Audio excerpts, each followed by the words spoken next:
damos la bienvenida al Club de Libros de Se Regalan Dudas con una de las más favoritas de mi vida personal, pero además del club, para hablar de su nuevo libro con ustedes y Daniela, que me va a ayudar a entrevistar a Isabel Allende. El viento conoce mi nombre. Bienvenida otra vez, Isabel Allende, a este espacio que amamos tenerte. Gracias por tenerme en el club y por leer mi libro. Muchísimas gracias. Un placer leerte y tenerte en el club como siempre. Primero que nada, y la primera pregunta cuando me dijeron que tenías un nuevo libro que tengo es, ¿a qué horas escribes tanto libro? Si acabo de leer tu otro libro hace un año. Quisiera saber por qué escribes este libro y a qué horas. ¿A qué horas? Bueno, no tengo más vida que la escritura. Ya no viajo a ninguna parte, no firmo libros, no hago conferencias. Lo único que hago es cuidar a mi marido y los perros y escribir, nada más. Entonces me alcanza la vida para escribir y es lo que más me gusta. ¿Y por qué este libro en particular? Realmente empezó hace un par de años atrás, cuando me enteré del caso de una niñita como Anita en el libro, que es una niñita ciega de El Salvador, que la separaron de su madre al cruzar la frontera. Y no se llamaba Anita y el caso era diferente. Yo lo convertí en ficción. Pero a través de mi fundación me enteré de ese caso porque mi fundación ayuda a programas y a organizaciones sin fines de lucro que trabajan en la frontera, ayudando en esta crisis humanitaria que hay. Y entonces pensé que era tan horrible la idea de separar a los niños de sus madres, de sus padres. Les quitaron bebés que estaban amamantando de los brazos a las madres para ponerlos en centros de detención y en foster homes. Entonces, fue tan brutal esto que pasó. Todos vimos las fotos de los niños en la jaula, que hubo que rescindir la política esa y se terminó oficialmente, pero siguieron haciéndolo de noche. Y todavía hay más de 1,000 niños que no han podido reunificar con las familias. Entonces, basándome en esa historia, me puse a pensar en el pasado, en cuántas veces a lo largo de la historia ha ocurrido esto. Y ha ocurrido muchísimas veces, no es una cosa nueva. Les quitaban los niños a los esclavos para venderlos. Les quitaban los niños a indígenas para supuestamente civilizarlos en espantosos orfelinatos cristianos en muchos países, no solamente aquí. Les quitaban los niños a los judíos en tiempos de los nazis. De manera que es una historia que se repite. Y por eso pensé escribir sobre eso. Pero perdona, pero este libro no es sobre las víctimas. Este libro es sobre la gente que ayuda, que son casi todas mujeres. Hermoso, y creo que algo que me encantó de este libro es todas estas historias y perspectivas que se juntan aquí, desde quienes ayudan, pero también yo creo que a través de Se Regalan Dudas y a través de mi vida entera he aprendido que cuando cuentas una historia que tiene nombre y apellido y dejamos de decir los migrantes, los que cruzan el río, y realmente le pones nombre y apellido como tú lo hiciste, es la única forma de poder conectar en niveles como lo hice con esto, el voltear y decir cuántos hemos emigrado, cuántos somos huérfanos, cuántos estamos tratando viendo todo esto y no sabiendo qué hacer. O sea, creo que esa es la magia de un libro como este, que tiene estas historias tan desmenuzadas que atraviesan un problema tan grande como es la violencia que vive la gente que migra alrededor del mundo y a través de la historia. Bueno, ese es el milagro del arte, no solamente de la literatura, pero si tú piensas en la fotografía, la pintura, el cine, el teatro, lo que hace es que convierte algo, un problema, un evento, lo reduce de una manera que tú te puedas conectar personalmente, acerca a la gente. Como tú decías, hay empatía cuando tú ves la cara de la persona y conoces su historia. Cuando te dan un número y te dicen 170 millones de refugiados en el mundo, ¿qué significa eso? O sea, para ti no significa nada, pero cuando te enteras del caso de una persona, entonces te preguntas, bueno, esa persona puedo ser yo, ese niño puede ser mi hijo, y ya la cosa cambia. Mira, un ejemplo clásico fue en tiempos de la guerra del Vietnam, que había una oposición feroz. Ustedes no habían nacido todavía, pero había una tremenda oposición contra la guerra. Se publicaron o se vieron cientos de miles, si no millones, de fotografías y de documentales y de cosas que se hicieron sobre el Vietnam. Hay una foto de una niñita que va corriendo así desnuda y de a la espalda de ella estalla el napalm. Y esa fotografía se convirtió en el símbolo de lo que era la guerra. Y cambió todo, porque ahí vimos realmente lo que era. Cuando se publicó, por ejemplo, La cabaña del tío Tom, los abolicionistas llevaban décadas luchando contra la esclavitud. Se publica ese libro y la conciencia pública cambia. ¿Te fijas? Esa es la capacidad del arte. De conectarnos. Me encanta lo que dices porque Nick, el que tomó la foto de esa niña, fue mi maestro en la universidad. Yo estudié fotografía y él me dio un workshop y él decía que esa decisión que tomó cambió el rumbo de la guerra y fue la primera vez que a alguien se le ocurrió que había niños atravesando la guerra, que había niños ahí. Entonces me encanta, me fascina. Dani, ¿quieres hacer la siguiente pregunta? Buenísimo. Hola Isabel, muchísimas gracias por estar aquí. Hicimos una recopilación de preguntas de todo el Club del Libro y una que me llamó mucho la atención, que también ya lo explicaste un poquito, pero si nos puedes dar un poco de más información o ahondar en este tema, ¿de dónde nace la idea de juntar distintos tipos de duelos migratorios en una sola historia, ¿no? En tu libro. Nos gustaría saber un poquito más de eso. Mira, ni siquiera tuve que decidirlo. Me pareció natural hacer el arco con el pasado. Yo había visto hace muchos años atrás una obra de teatro que se llama Kindertransport, en el cual hay una niñita que sus padres judíos la suben en un tren y la mandan hacia Inglaterra, donde les han dado visa a 10.000 niños judíos sin su familia, pensando que es una situación temporal, que van a estar ahí por un tiempo, son visas temporales. Bueno, resulta que viene la guerra espantosa, demora muchísimo, exterminan a la familia y esos 10.000 niños quedaron, la mayor parte de ellos nunca más volvieron a ver a su familia. Esa historia se quedó conmigo por muchos años, la he acarreado en la memoria. Y entonces cuando surgió esto de la separación de los niños en la frontera, me remití al pasado, a lo que había sucedido entonces, y empecé a buscar otras instancias en las cuales ha sucedido una cosa similar. ¿Sabes lo que pasa también? Que hay un componente racista también. Cuando estas cosas pasan en Europa, entre gente de piel clara, como que es más fácil relacionarse con eso. En este momento hay millones de refugiados de Ucrania, son blancos, entonces son bien recibidos en Europa, pero los que vienen del norte de África, esos no. Entonces, si aquí en Estados Unidos los refugiados fueran de Escandinavia, los recibíamos con los brazos abiertos, pero vienen de Centroamérica. Y hasta tienen nombres diferentes, ¿no? Expat, les llaman en México, inmigrantes en Estados Unidos, o sea, hasta se utiliza diferente lenguaje para estos migrantes. Exactamente. Los blancos son extranjeros, los de color, no. Esos son alien. Y es increíble ver cómo la historia se repite, ¿no? O sea, jamás acaba, es el mismo problema cada año, ¿no? Jamás hemos podido erradicar esa parte, ese problema.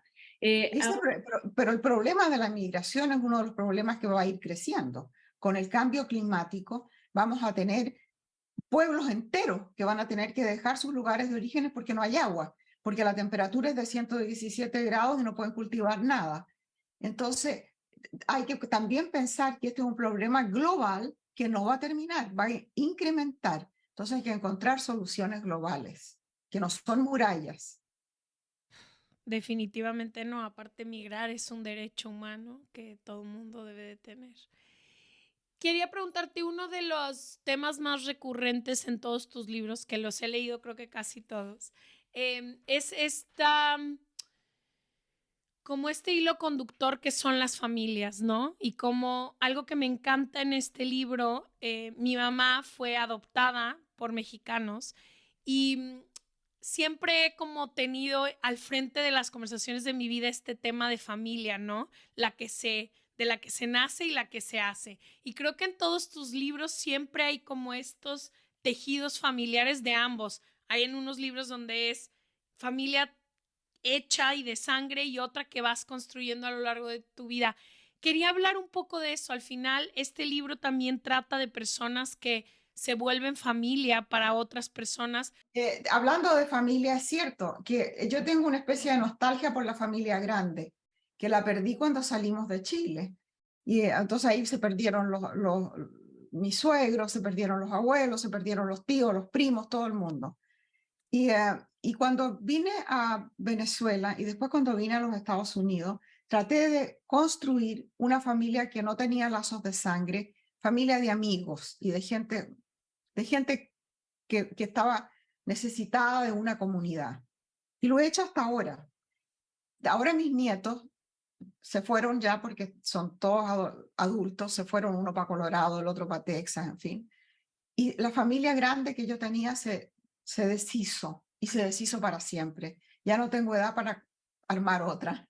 Pero la tribu siempre fue muy importante para mí, porque creo que define muchas cosas y es como quien dice la seguridad que nosotros tenemos en América Latina. Y entonces eso a mí siempre me emociona, por eso siempre tengo esas familias compuestas en los Y libros. sabes que me encanta como, y lo vivo en carne propia, pero también a través de tus libros, como la posibilidad que existe hermosa de los seres humanos de convertirse familia de aquellos que no comparten sangre contigo, de una manera como si tu ADN reconociera otro ADN que no tiene nada que ver contigo. O sea, yo lo vivo con mis abuelos que adoptaron a mi mamá y en mi mente son mis abuelos y en mi corazón también y tan. Hermoso. Quería hablar contigo también de esta idea que también corre por todo este libro, que es la idea de de no ser de ningún lado, de emigrar de tu país y llegar a un lugar en el que te sientes extranjero, migrante, y luego también regresar a tu país, o millones que no pueden nunca regresar a su país, como ocurre en Estados Unidos, que una vez que cruzan la frontera por el resto de su vida se tienen que despedir de su país de origen. Entonces, quería hablar de eso, de esta idea que tenemos a veces de no ser de ningún lado. Yo he sido una persona desplazada toda mi vida. Primero nací en Perú, mi padre abandonó a mi madre y mi madre se fue a Chile, donde sus padres, donde yo me crié, en la casa de mi abuelo. Después mi madre se casó con un diplomático y me tocó viajar durante toda la adolescencia. Después vino el golpe militar en Chile y me fui como refugiada a Venezuela y cuando podría haber vuelto a Chile, ya estaba viviendo en los Estados Unidos. Me vine a los Estados Unidos con la idea de que me lo iba a sacar de la cabeza por una semana. Me casé con él, no fue por la visa solamente. Bueno, fue por la visa, pero no solo. Pero después hubo otros componentes. Ya. Y entonces siempre he sido desplazada, siempre soy extranjera en todas partes, pero no me importa. Me sirve porque como escritora, digamos, más bien como extranjera, para poder adaptarme, tengo que observar con cuidado, tengo que prestar atención, tengo que escuchar, hacer preguntas que la otra gente no hace porque lo dan por sentado, o sea, es natural. Y para mí todo es nuevo. Y en esa manera de enfrentar el mundo con curiosidad, porque no me adapto, salen las historias. De ahí sale la inspiración para escribir. Mira, a veces estoy en un restaurante y escucho en la mesa del lado que están conversando algo interesante y entonces presto oreja y anoto en la servilleta porque me puede servir, ¿te fijas? Estoy siempre alerta. Y eso yo creo que es porque en gran parte por esa sensación de haber sido desplazada. Una cosa que hay que notar es que, como decía, hay millones de refugiados en el mundo. El tiempo promedio que un refugiado pasa fuera de su hogar de origen son entre 17 y 25 años. Si acaso puede regresar, ya sus hijos no van a ir con ellos, porque ya pertenecen en otro lugar, los hijos, los nietos. Vuelven a su lugar de origen, donde nadie los conoce, donde no hay trabajo para ellos, ya están viejos, es otro país, no se van a adaptar a La mayoría de sus amigos también han sido desplazados, movidos. puesto. Completamente. ¿Has podido tú encontrar lejos de tu región de origen, voy a decir, porque ahorita decías que naciste en Perú y Chile está en tu corazón y demás, pero ¿has podido encontrar tú ese sentido de hogar en donde estás ahora? Claro, pero es que eso lo formo con los afectos, no con la tierra. ¿Cuál es mi hogar? Mi hogar es donde están mi hijo, mi nuera, mis perros, mi marido. Bueno, no en ese orden, debería decir primero mi marido y al final los perros, pero bueno, más o menos, ¿entiendes? ¿No? Ese es mi hogar, donde está, porque el resto es la memoria, son las raíces que están en la memoria y en los libros. Isabel, yo tengo una pregunta. En el libro anterior, Violeta, hablas de una vida interesante y me llamó la atención que en este libro hablas de una vida valiente. Me encantó cómo cambiaste esos términos.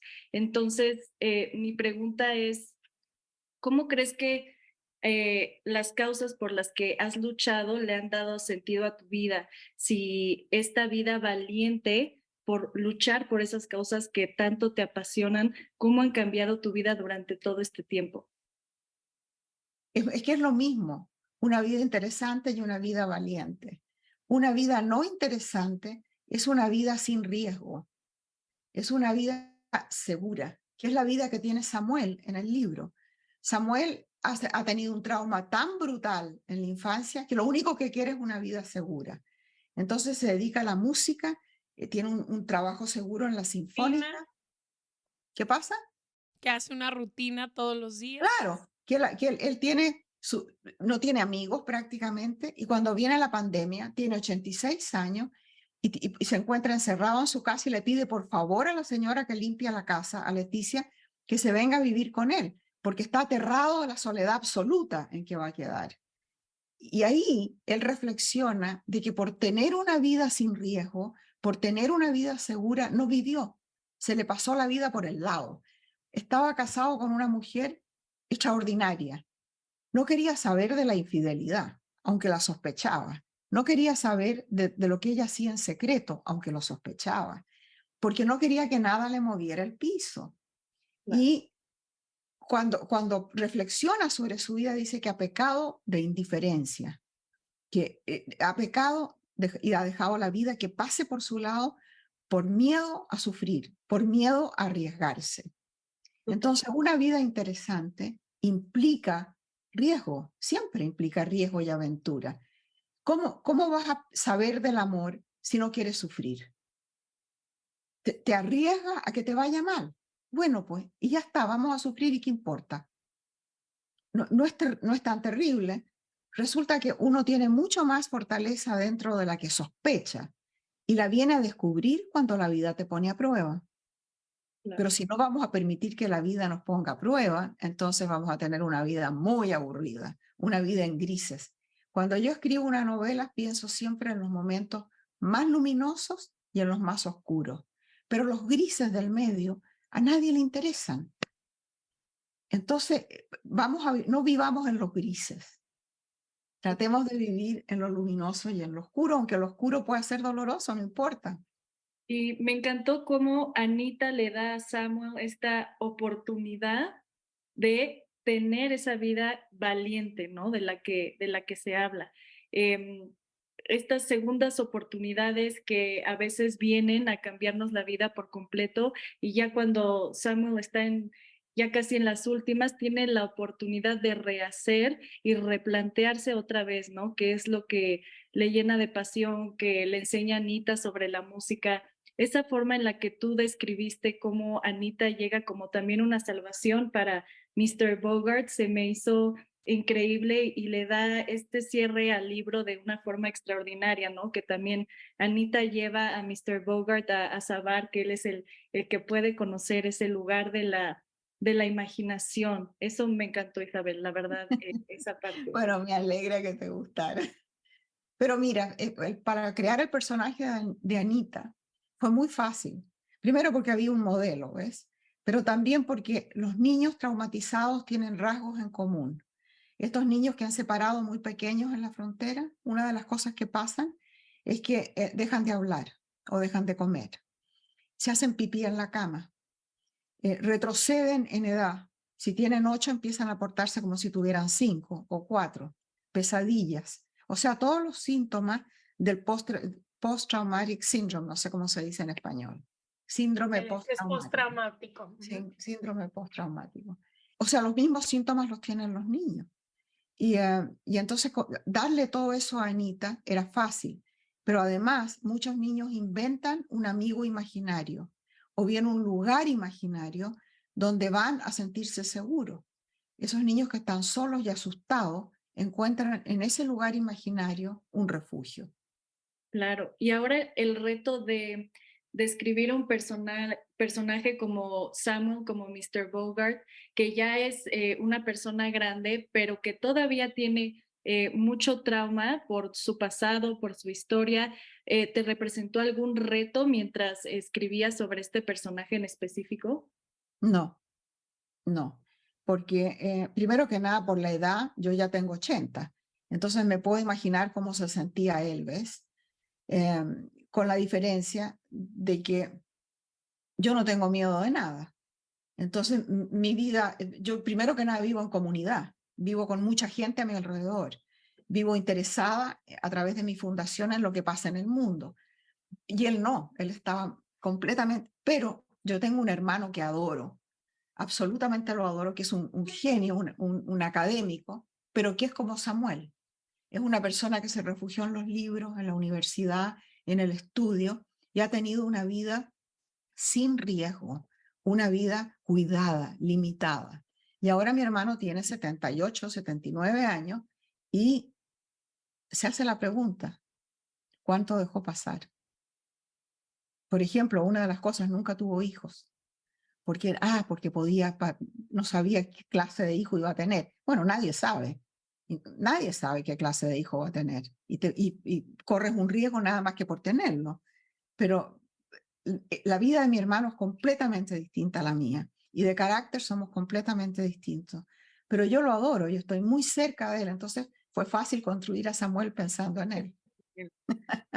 Y bueno, también el personaje Por de... supuesto que él no sabe esto, no lo vayan a decir, ojalá, Es ojalá que secreto, nunca vea este programa. es secreto, Isabel. Y ahora el personaje de Nadine, que es una mujer increíble. Ahorita que tú me hablas un poco al respecto de que eres totalmente diferente a tu hermano y a Samuel, ¿crees que te identificas un poco con Nadine de cierta forma, como que hay ahí algún vínculo con este personaje? No, pero así es como me gustaría ser. O sea, Nadine, primero que nada, es una mujer muy linda, que infiel por naturaleza, que a mí me parece eso encantador, porque ¿por qué no? Y, y además que está dispuesta a volver a casarse con el mismo tipo varias veces. Cónchale, yo no habría hecho eso jamás. Yo una vez que se termina algo, se acabó para siempre, no vuelvo a pensar en esa persona nunca más. Sabes que yo recibo montones de correos todos los días, de mujeres jóvenes más que nada, pero a veces no son tan jóvenes, en que me consultan sobre sus problemas. Yo debería tener un consultorio sentimental. Me consultan sobre lo que, qué sé yo, todas las cosas que les pasan, mujeres que les pegan, mujeres que se quieren divorciar pero no tienen dinero, mujeres que tienen problemas con los hijos, en fin. Yo oigo todos los problemas, las cosas que me llegan y de ahí voy sacando muchas ideas. Porque cuando construyo un personaje me acuerdo de los correos que me han llegado y de algunas cosas maravillosas que me toca contestar.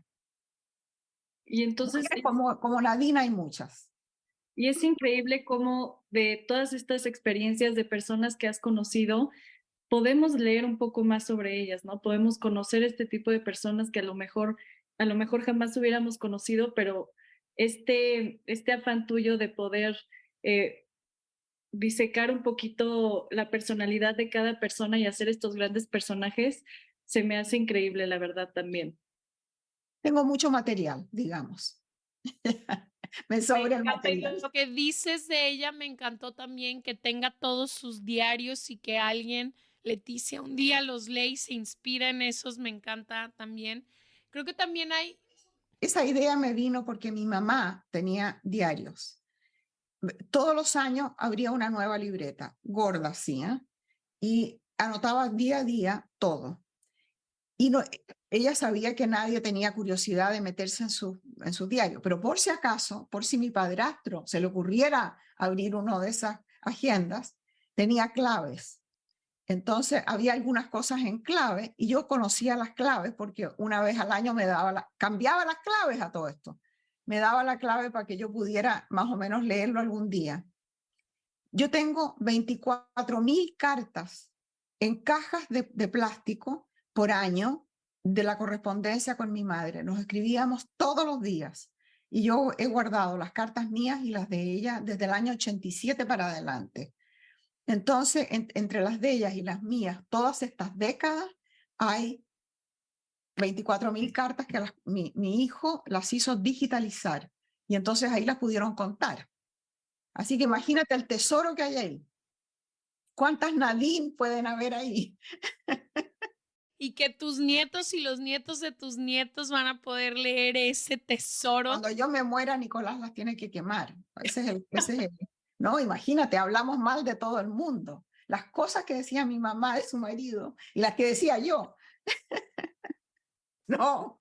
Isabel, además de el poder conectarnos a través de las historias, creo que algo que inspira muchísimo a la gente a conectarse y poder tender una mano a quien más lo necesita o poder estar consciente de un privilegio que puede tener una persona sobre alguien más, se da a través del ejemplo de las demás personas, ¿no? Muchísimas veces alguien camina delante de ti y es solo así como tú puedes ver que puedes hacer eso, que eres capaz, que se te necesita y demás.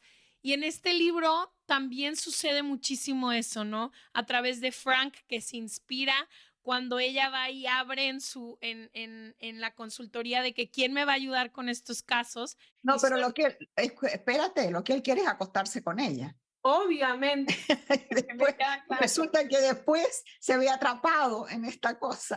Pero si no fuera porque la tipa es sexy, jamás se mete. Jamás. 100%. Estoy de acuerdo contigo y lo logra cuando lo logró yo de que, ay, bueno. Pero bueno, esta idea de que no solo nos curamos y nos sanamos a través del otro, sino también aprendemos, es algo que vi aquí muchísimo. Esta idea de cuando veo a alguien ayudar, yo también me inspiro a ayudar. Y quería preguntarte, ¿qué ha sido como tu mayor inspiración para tener esta fundación que sé le das en los agradecimientos las gracias a las dos mujeres que se encargan de la parte de los migrantes? ¿Qué te ha inspirado a ti a tener que contar estas historias, pero también ayudar y fundar esta fundación que tienes? Paula, mi hija.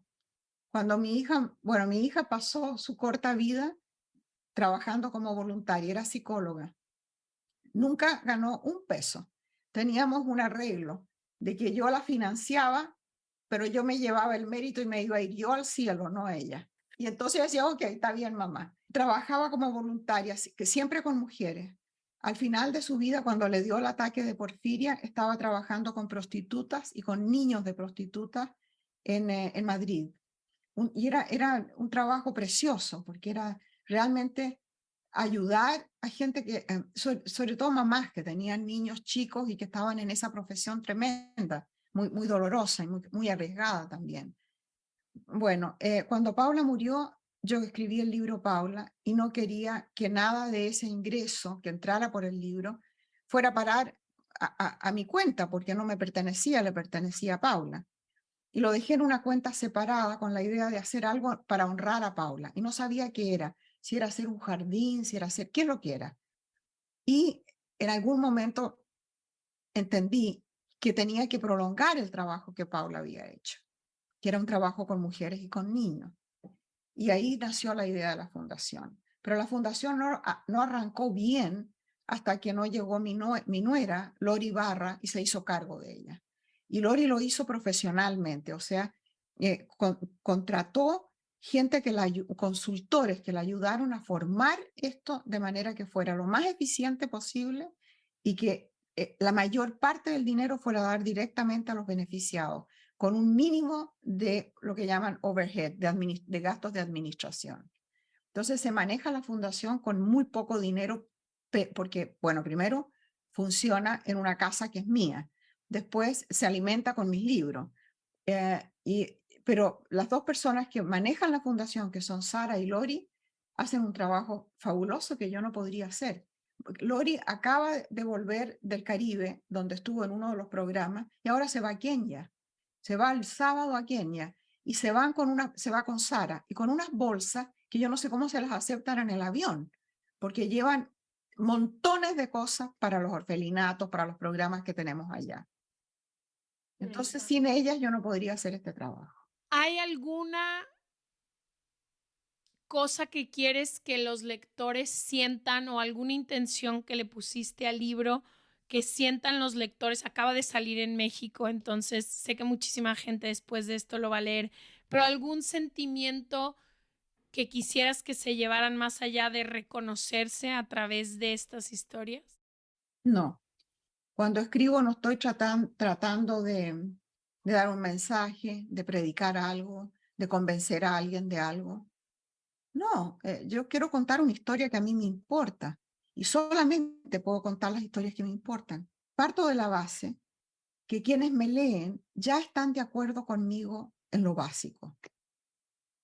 Va a ser muy difícil que una persona ultraconservadora, racista, machista, lea mis libros. No los va a leer. Entonces ya la gente que me lee piensa como yo, siente como yo. Entonces la conexión es instantánea. Y yo no tengo que convencerlos de nada. Lo único que tengo que hacer es contar la historia.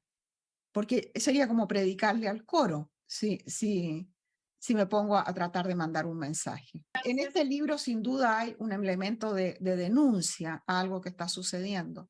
Y en ese sentido puede ser más político que otros libros. Pero es más que nada una historia de solidaridad y de relaciones humanas. Yo siento todos tus libros muy políticos, no solo este. Yo siento. También Violeta, la vez pasada que lo leí yo, de que esto es súper... ¿Qué tiene de político Violeta? Se me hizo como el que ella aprenda y tenga que ser independientemente económica y manejarse. O sea, como que hay como todos estos brochazos de feminismo que para mí se me hace muy político siempre que te leo. O sea, sé que tú como mujer feminista, o sea, no sé, siempre se me han hecho políticos, siempre tienen como este hilo, no sé, como que aprovechas mucho tus libros y estas historias que cuentas para avanzar un poco. No, querida, lo que pasa es que las otras historias no me interesan. Me interesa la historia de una mujer fuerte que sale adelante, que supera obstáculos. ¿Para qué quiero yo una mujer privilegiada que está tomando el sol con un martini en Long Island? ¿Qué me importa a mí? Lo que me importa son justamente la gente resiliente que se sobrepone, que sale adelante. Y te voy a decir que no hay feminismo si no controlas tu fertilidad y no controlas tu dinero. No hay feminismo. Me encanta. Por ahí se empieza. Isabel, y otra preguntita. Anita, cuando le escribe a su hermana Claudia, ella menciona el título del libro, El viento conoce mi nombre. ¿Qué te inspiró para que Anita dijera esta frase tan icónica y que se hiciera el título de este libro? El hecho de que los niños pierden el nombre. En el sistema tienen un número para poder identificarlos. Entonces su file, su carpeta, tiene un número. Y muchas veces los niños son tan pequeñitos que ni siquiera saben su nombre. Entonces se pierden en el sistema si no tienen un número. Pero la idea de que su nombre, su identidad, pierden hasta la identidad, es reemplazada por un número, es muy dolorosa. Y además tiene eco con el hecho de que en los campos de concentración a los judíos les ponían un número. O sea que ahí uno no puede dejar de pensar en eso, ¿ves? Claro.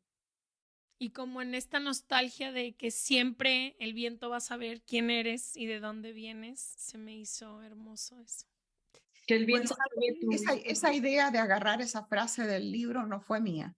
Yo soy muy mala para poner títulos. Se me ocurren unos títulos espantosos, pero mi agente sacó esa idea.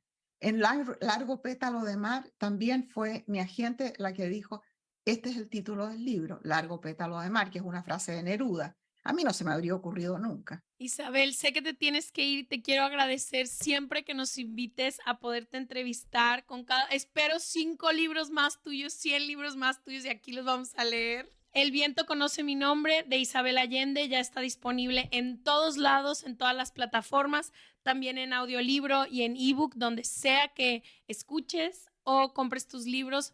Muchísimas gracias, Isabel. Este es tu club y tu espacio para venir cuando quieras.